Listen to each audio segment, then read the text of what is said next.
Hello, Eagles fans. I'm Chris McPherson, joined inside the studio by new Eagles linebacker Nigel Bradham. Nigel, welcome to Thank you. Philadelphia. What's it like It's being great. an Eagle? It's great being an Eagle. Getting a feel for the city now, just going around. I've been riding around, actually getting all those physicals and everything, just getting a feel for the city and see how it is. But it seems nice. Now, Nigel, you grew up in Florida. Right. You're a five-star recruit coming out of Florida.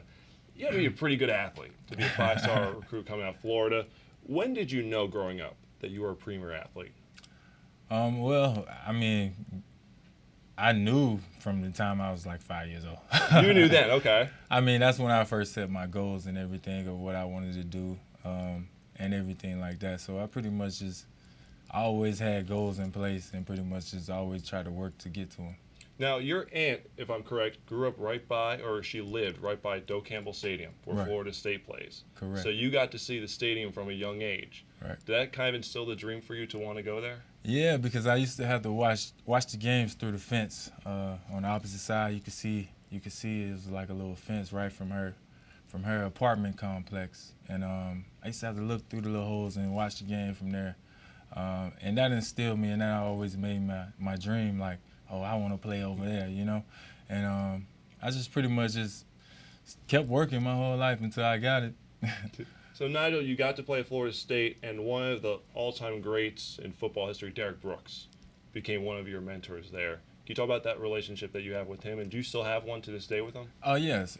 It's actually funny you say that because a couple years ago we played in the Hall of Fame game, and he was actually there at the Hall of Fame game, and we really just we've been in touch ever since, just kept reconnecting with each other, and he's instilled a lot in me, not just, you know, football-wise, but character, more so off the field type of stuff, just how you present yourself and carry yourself as a professional.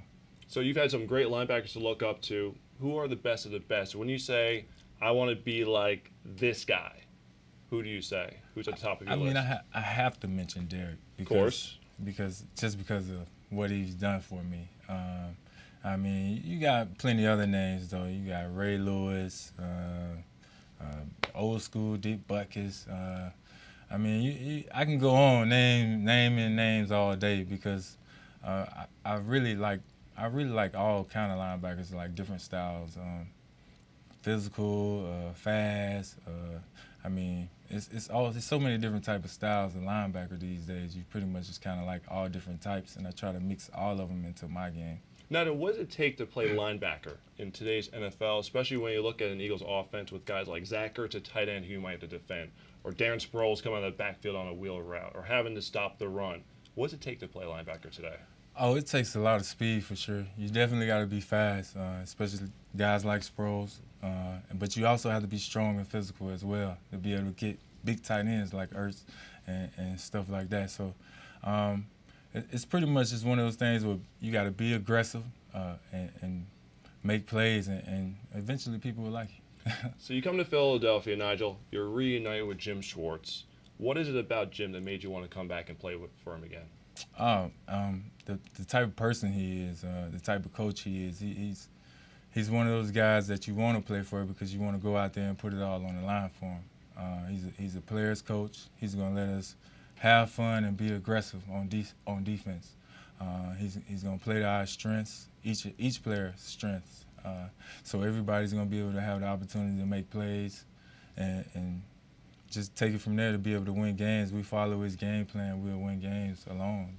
That 2014 season when you were working with him in Buffalo was your best season to date. Why do you think that was the case? For the most part, I feel like that was my first healthy season. I played 14 games and I was starting.